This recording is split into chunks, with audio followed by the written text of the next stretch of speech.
After decades of fighting this black market and having all the doors closed on us, having been attacked, having watched the falcons become regionally extinct and people getting murdered, I've come to the conclusion that there's a lot more at stake here. It's not just a matter of people trying to please Arab smugglers. It struck me that terrorists cannot have a board meeting in the Marriott Hotel. The only viable place is in the traditional Arab hunting camps. These are Al-Qaeda's boardroom. And I was supplying and training the Falcons, without which these camps could not exist. I started to notice this during my career with Sheikh Zayed. It's not just a matter of helping Arabs with a hobby. It's a matter of helping Arabs network with terrorists. I spent 25 years in the Middle East. I mean, it's, they're people. They're like people like other people. If you have billions and billions and untold billions, as they do today, people indulge themselves. When these people come, they come out to the Falcon camps, they've got these bifurcated lives where they're enormously wealthy and yet they're obligated to give out zakat.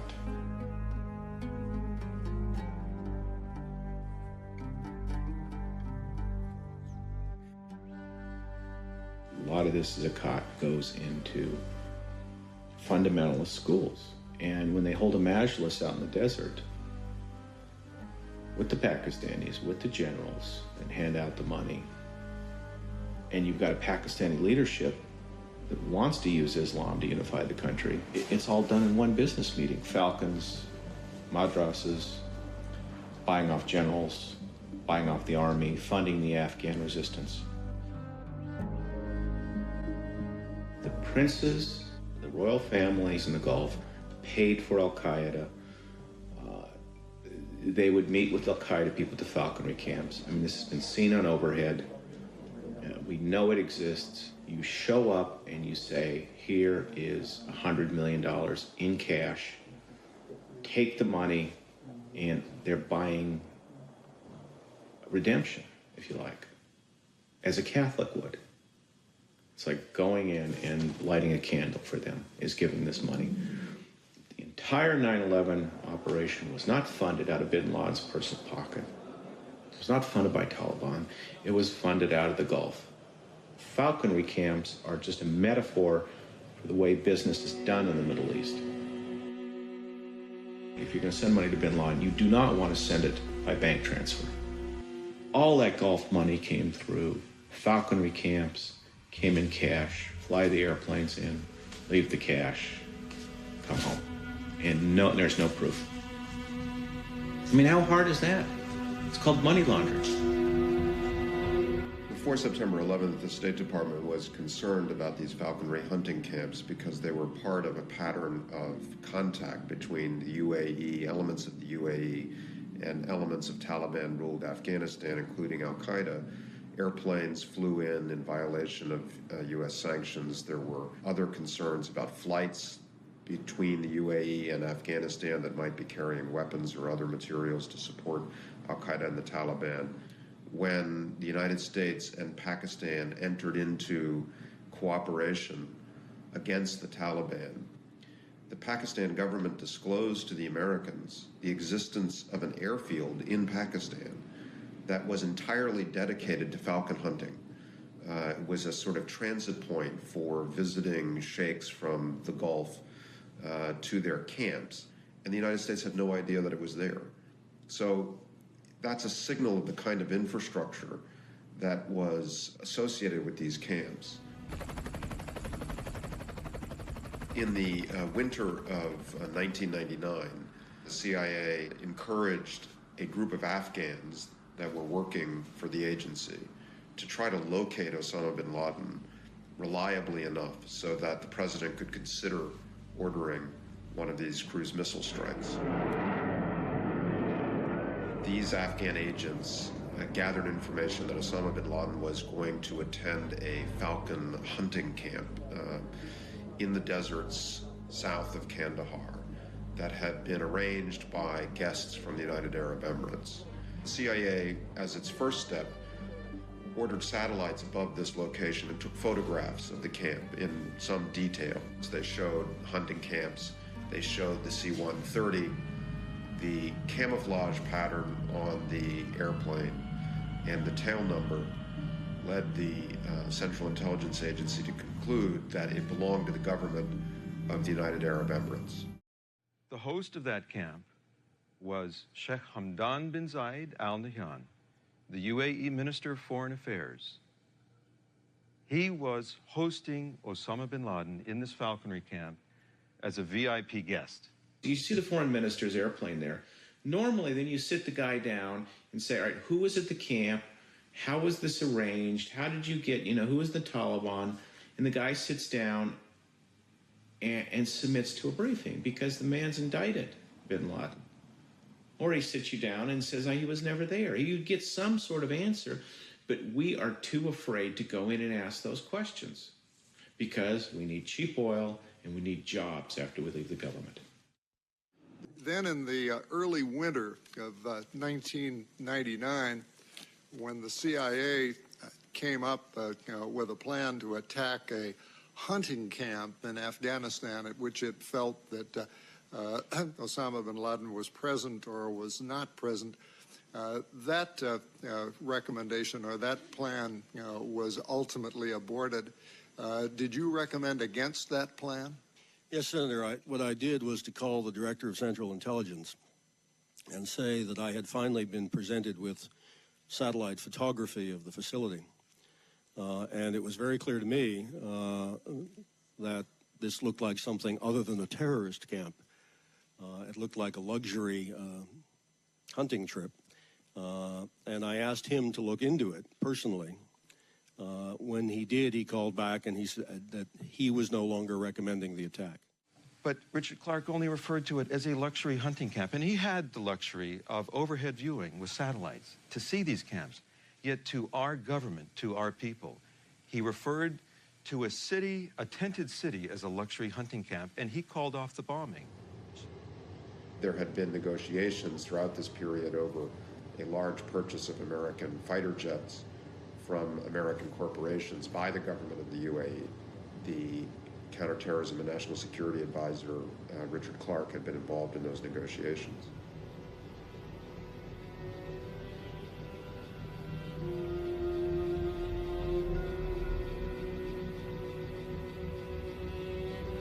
Alan and his work and his revelations have been completely ignored.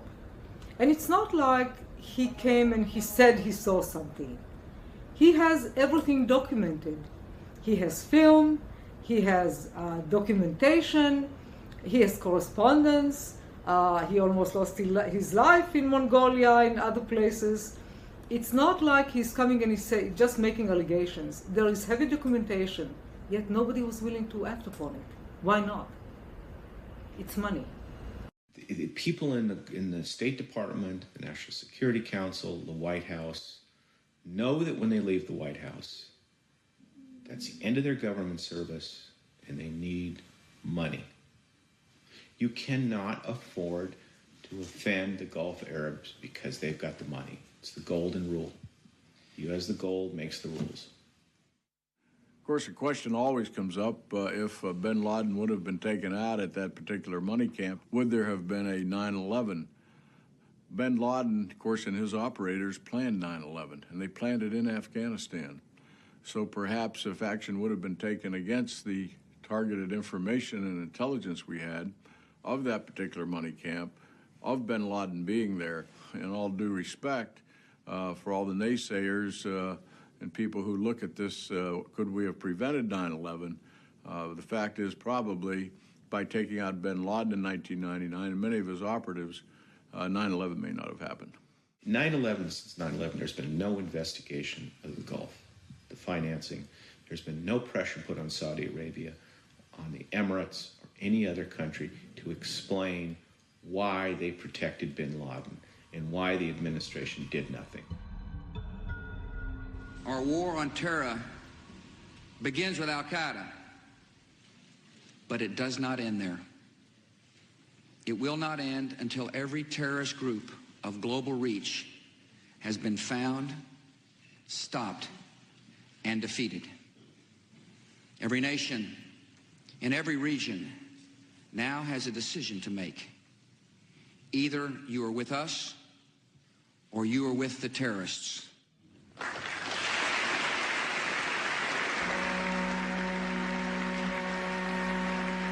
I trusted the Bush administration was dealing with al-Qaeda and protecting the world. I never thought it would be up to my group of people to bring bin Laden to justice. I run a wildlife conservation group. My job is to save falcons from smugglers and to stop genetic pollution. And I never dreamed that this was also my responsibility, what we've been dealing with. In order to protect falcons in Central Asia, I have to associate with some very diverse characters. And one of my team members, who is codenamed T2, was running a rat line from a border state through Iran up to Turkmenistan and Russia. T2 is a smuggler. He doesn't smuggle wildlife, but he knows how the smuggling rat lines work all through Central Asia. And T2 encountered bin Laden when bin Laden was falconry hunting in Baluchistan.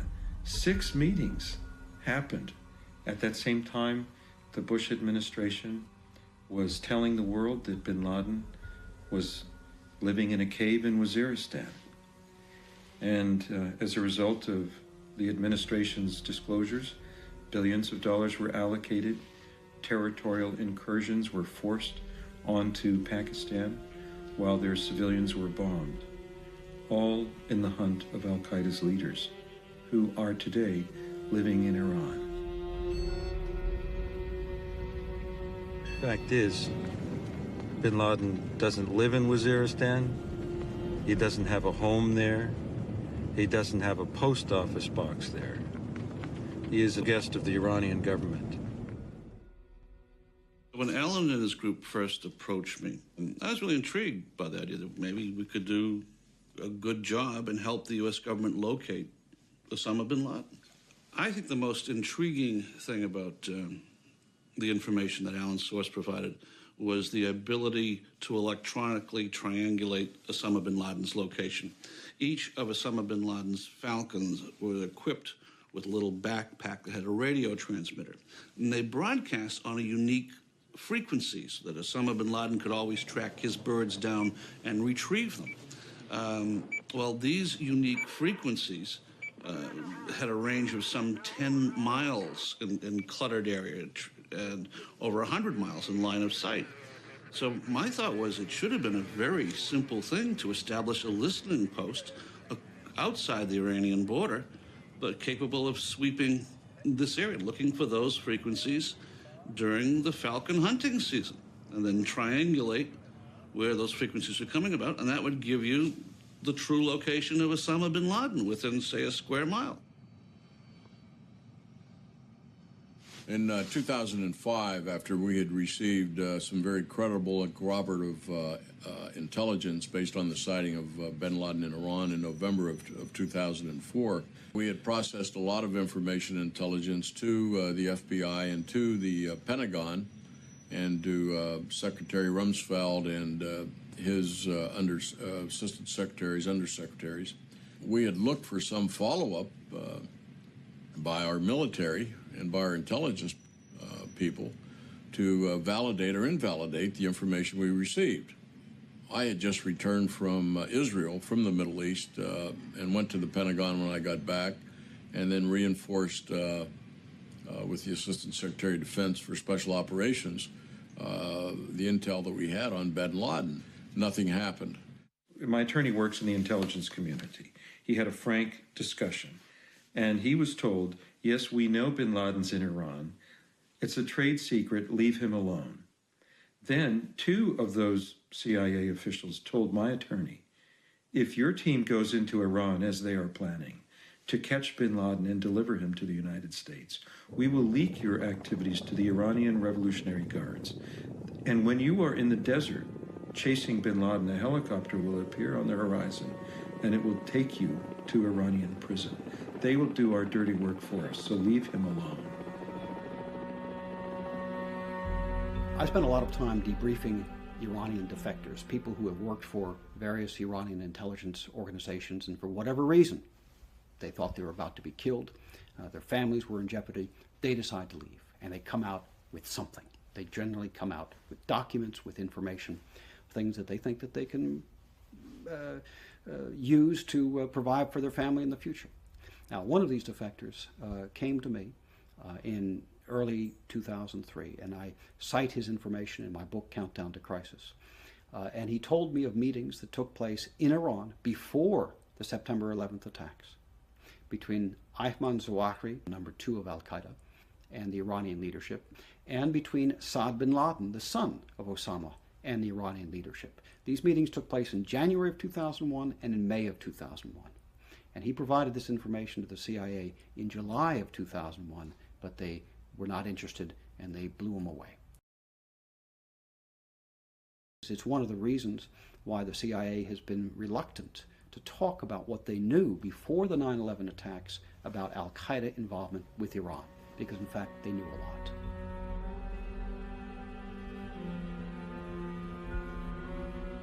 I sent a very detailed memo on July 13th to General Hayden saying this is what we've found out. We have our information from a source that hunted with bin Laden in November 2004. He spent time with him. Bin Laden travels inside Iran with an entourage of only 4 persons during the falconry hunting season.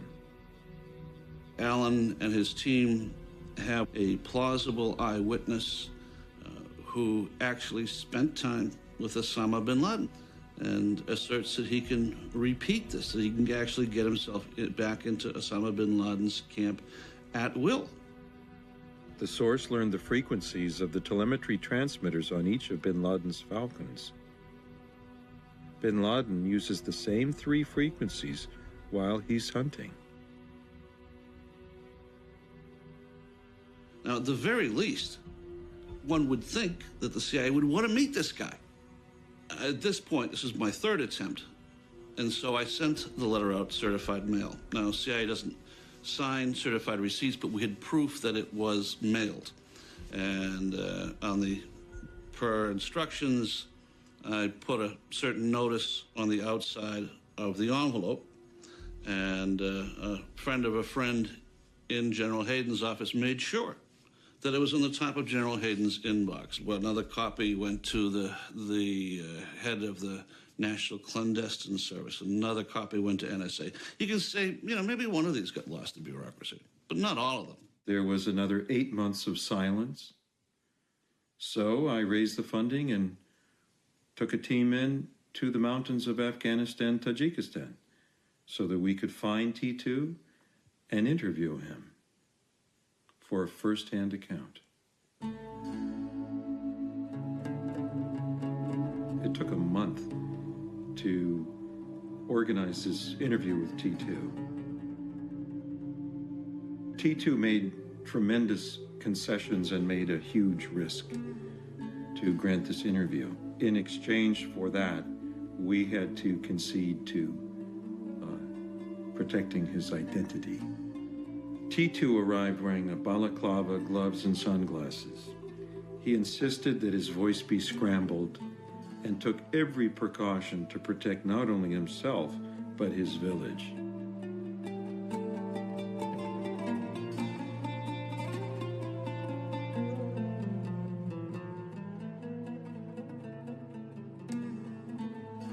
I understand you were hunting falcons a few years ago, and you had an encounter with an interesting person. Could you tell us about what happened that day? I was going through Iran, and I met him in eastern Iran near Baluchistan. We saw a tent at dinner time and decided to greet the hunters. That's how we met. At first, I thought he just looks like Osama bin Laden, very polite. But then I realized it was him. This was in November 2004, around the 20th. Did you go for a hunt with him? Of course, I was with him for 3 whole days. Was it successful? Absolutely wonderful hunt, with a lot of adrenaline and pleasure. What were you hunting, Hubara? Hubara, it's a bird, 1/2 meter high. It was cooked in an interesting manner in the earth, very tasty. How many falcons would they have had to hunt with? He has 5 falcons. They're always with him. During the interview, which took about 55 minutes, it was an extremely warm environment, and T2 was, of course, had a balaclava on, which made it very uncomfortable for him, even with that extra added stress to the interview. And I think he was certainly concerned about being there for his own safety. He really didn't show any signs of body language deception or in his voice that I could detect. The building was surrounded by his people, and all the while that we were talking to him, his phone kept ringing. And if he didn't push the off button each time, our place would have been stormed.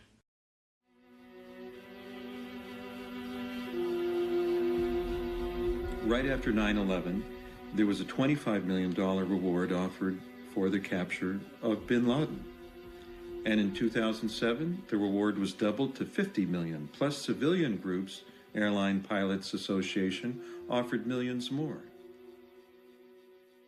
At the time that you met Osama bin Laden, did you know there was a reward out for his capture? Yes, of course I knew. He is a human being, and besides, I have enough money myself. Let those who need this money catch him. I live quite well anyway. $15 million didn't tempt you? No. It's the usual American scheming. I don't need this dirty money. America is not interested in killing or catching Osama bin Laden. Has he met him, Osama bin Laden, since 2004? Has he had any other meetings with him? I met him 5 times after 2004. In 2006, and the last time I met him was in 2007, in October. You can find him there during hunting season from September to March. He's in good health and looks great, despite what the press writes about him.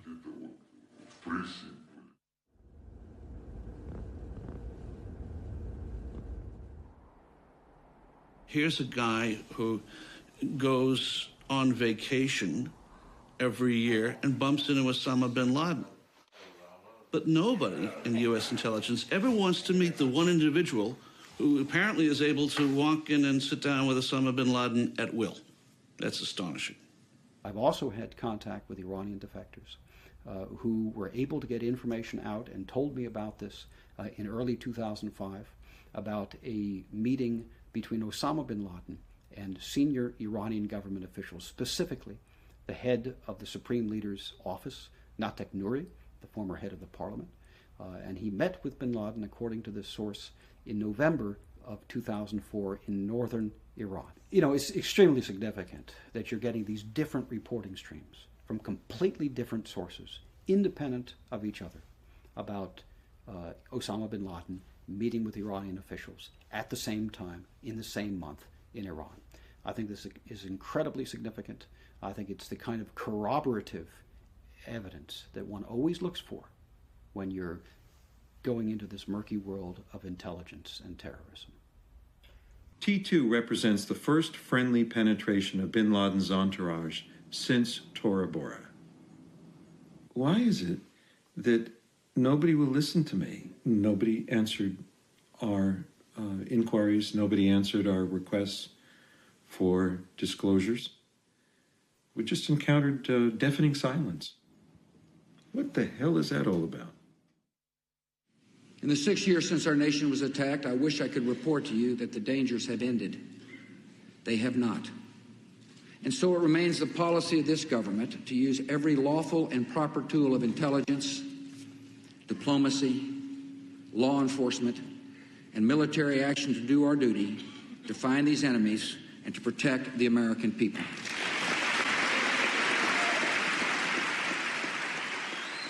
So no one wanted to start a war with Iran. No one wanted to embarrass the Saudis. No one wanted to drag out before Congress what did or didn't happen when Vice President Bush was working for Reagan. Everyone seemed to have the feeling that we should just let the whole matter drop.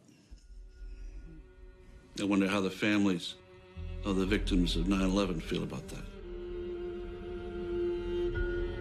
Bin Laden is given a long leash. He cannot leave Iran. If he does leave Iran, his family will be sacrificed in a very unpleasant way.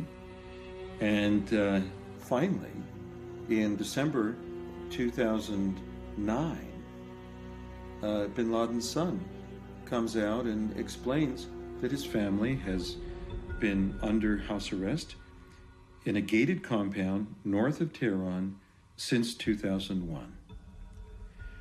And I just find this extraordinary that the son, it took 5 years for the son to come out with information I have been explaining in more detail since January 2005. And only after all of these obstructions, I realized, nobody's going to let us get Bin Laden. They're going to hurt us if I go after him. So that's when I contacted Rewards for Justice when President Obama was sworn in. And Rewards for Justice has not contacted me.